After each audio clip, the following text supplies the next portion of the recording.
Well, thanks for joining us here on the Market Day Report. I'm Marlon Bowling with you. We've been talking about some of the crop progress and condition ratings that USDA released yesterday afternoon.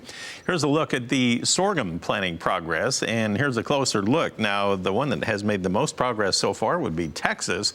84% complete on their sorghum planting. Their 5-year average is 68%. Louisiana at 79%. They're actually about 7 points behind where they would be normally by this time. Arkansas, 41% complete.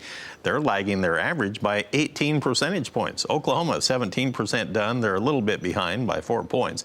And New Mexico, 15% complete on sorghum planting. That's almost, well, actually over double what their 5-year average would be. Rice planting progress. Louisiana heads the list. They're at 96% complete. Their 5-year average is 92. On Texas rice planting, they're 84% done. That's right where they normally would be. Arkansas, on the rice planting, we have 77% complete. The 5-year average 75. Missouri 65%, and Mississippi checks in at 64% complete. I thought it was interesting because if we take a look at the cotton planting numbers, we have the top 5 states listed. And you don't even see Texas on there. I thought that was intriguing, where they have so much progress on the sorghum and on the rice, but not on cotton. We have California leading the list at 90% done on their planting. Arizona, 71%. Missouri, 37%. Alabama, 32%. Louisiana, 27%. Texas, I looked it up, and they are at 19% done on cotton planting, but their average is only 16, so they're actually ahead of schedule. Just wanted to point that out. Brian Hoops joins us now. He's the president of Midwest Market Solutions in Springfield, Missouri. And Brian, your take on the higher trade that we've seen early on in the grain trade today.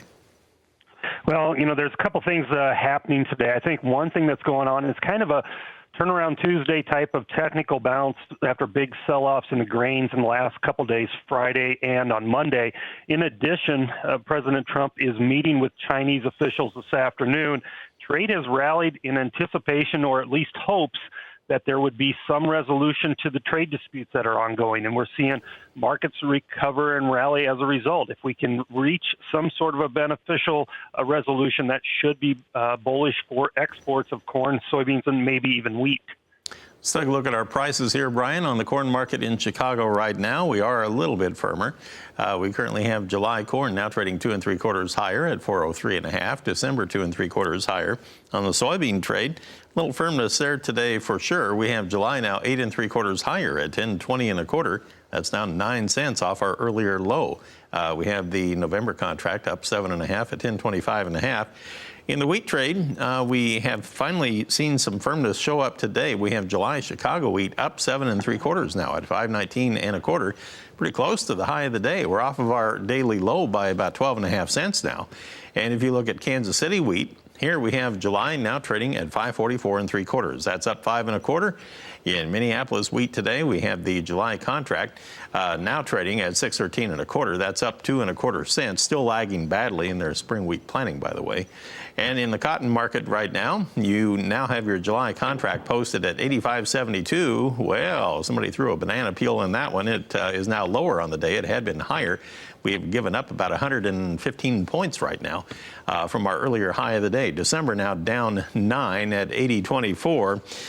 Just real quickly here, Brian, we have the big reports coming up on Thursday with the supply and demand numbers. Which one are you going to look at first? You know, the trade may be looking real closely at the winter wheat production numbers. This will be the first assessment that the USDA will give after we had the Quality Council tour out last week giving their assessment of the crops.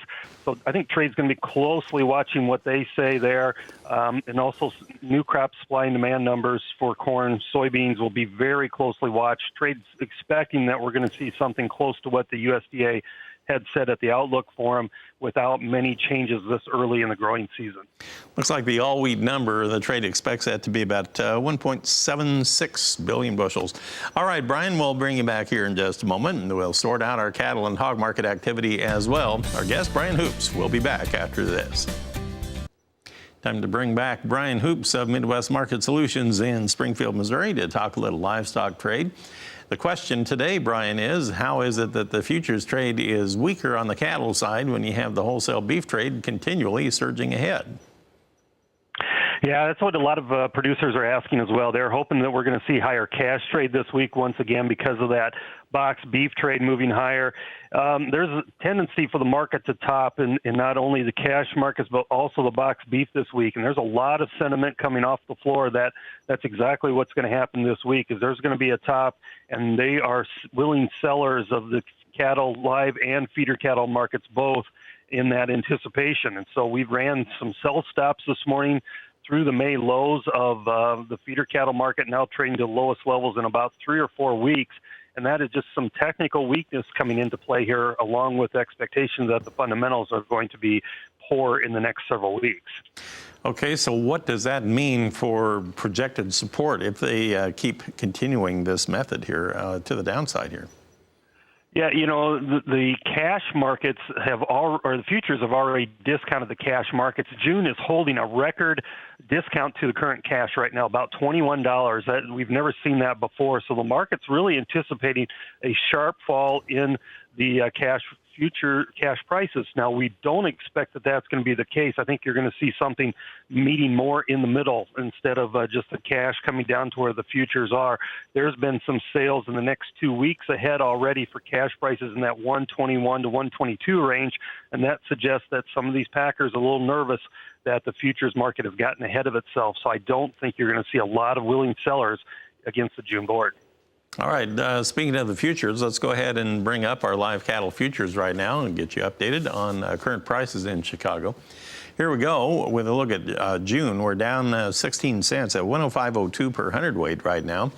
And you have the August contract down 60 at 103.50 per hundredweight. Meanwhile, we have October down 72 at 106.38.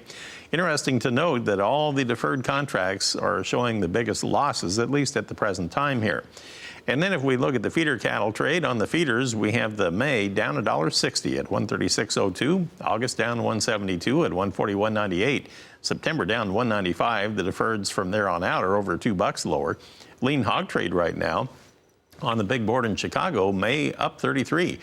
The high volume June contract now trading $1.40 higher at 75.58. That's 20 cents off its high of the day, but a big surge there. July up $1.15 at 77.05.